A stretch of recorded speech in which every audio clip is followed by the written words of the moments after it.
A baffling new theory to explain human consciousness has suggested it comes from hidden dimensions and is not just brain activity.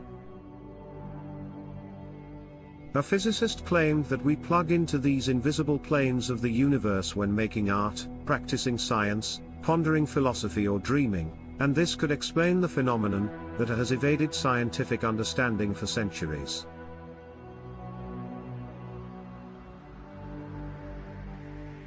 Michael Pravica, a professor of physics at the University of Nevada, Las Vegas, has based the wild idea on hyperdimensionality, the idea that the universe is made up of more dimensions than just the four we perceive: height, length, width and time. But his theory is highly controversial, with one scientist saying that the cornerstone of Pravica's theory borders on science fiction. The sheer fact that we can conceive of higher dimensions than four within our mind, within our mathematics, is a gift. It's something that transcends biology, Pravica told Popular Mechanics.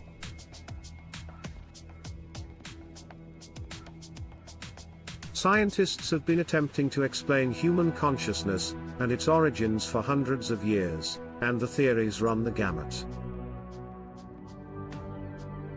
One leading theory suggests that consciousness is related to how much information is integrated between the different parts of the brain.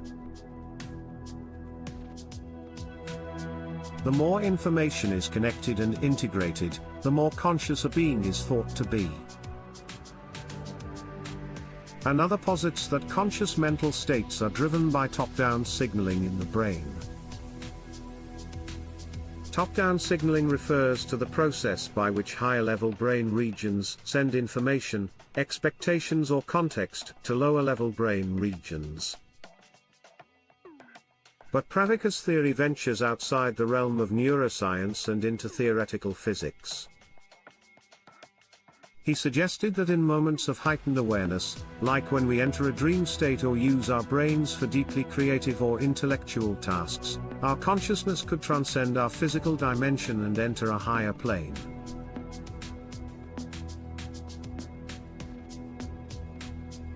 In these moments, our consciousness syncs with hidden dimensions and receives a flood of inspiration, Pravica said. To better understand the controversial theory, consider the following scenario. Imagine you're a two-dimensional being living in a two-dimensional world, like a character in a comic book. Now, imagine that a sphere passes through your plane of view. The sphere would look like a dot that grows into a larger and larger circle as it comes closer, then gradually shrinks until it's out of view. You would have no way of knowing that it's actually a three-dimensional shape. Pravica sees us as a version of these 2D characters. Although we exist in a four-dimensional world, we can only perceive matter and energy that is of those four dimensions, just like how beings in a 2D world cannot perceive a 3D object. Thus, the limitations of our world prevent us from detecting higher dimensions that could, in theory, exist all around us. This is the foundation of hyperdimensionality, the idea that the universe is made up of many dimensions, some of which are hidden because they are beyond the reach of our physical realm.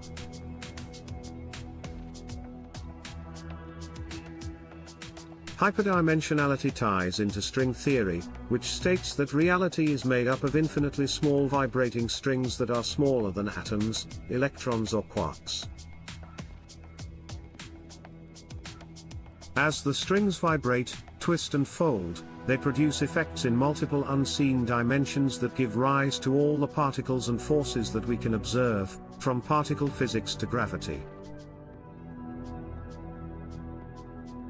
String theory is essentially a theory of hyperdimensionality, Pravica said. It's looking at how the universe is put together on a subquantum scale. Although we can observe the effects that these vibrating strings have on the physics of our dimension, we can't observe the hidden dimensions that they're vibrating in. That is, we can't physically observe them. But our consciousness may be able to tap into them, Pravika says.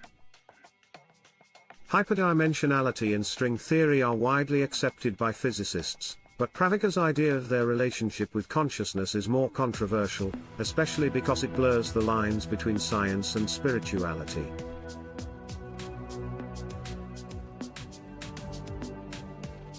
As an Orthodox Christian with a PhD from Harvard, Pravika has found hyperdimensionality to be a way to bridge his scientific background with his religious beliefs. For example, he believes Jesus may be a hyperdimensional being. According to the Bible, Jesus ascended into heaven 40 days after being on earth.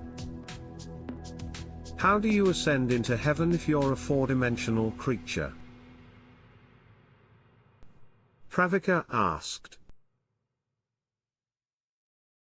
But being hyperdimensional could, theoretically, have allowed Jesus to move between our world and heaven, which may be a world of higher or infinite dimensions, he said. Pravika's theory is based on a God of the gaps perspective, where gaps in scientific knowledge are explained by divine intervention, said Stephen Holler, Associate Professor of Physics at Fordham University.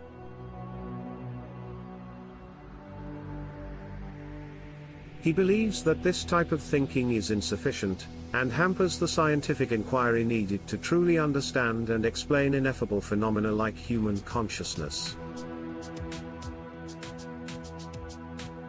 It's a poor explanation mechanism that arguably stifles the inquisitive nature required for good science and teaches that it's not okay to say, "I don't know," Holler told Popular Mechanics. He points out that our ability to mathematically manipulate higher dimensions is not proof that they actually exist, or that our consciousness can interact with them. What's more, exploring these higher dimensions is impossible due to the limitations of our current technological capabilities. Not even the most powerful particle accelerator in the world, the Large Hadron Collider, LHC, at CERN, can provide real proof that these dimensions exist.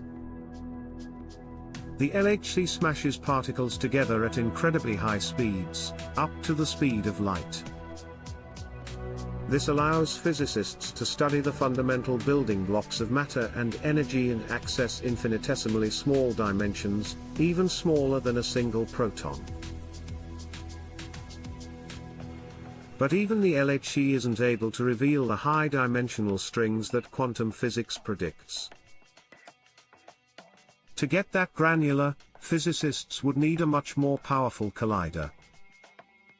Without that concrete evidence, Holler says that hyperdimensionality borders on science fiction.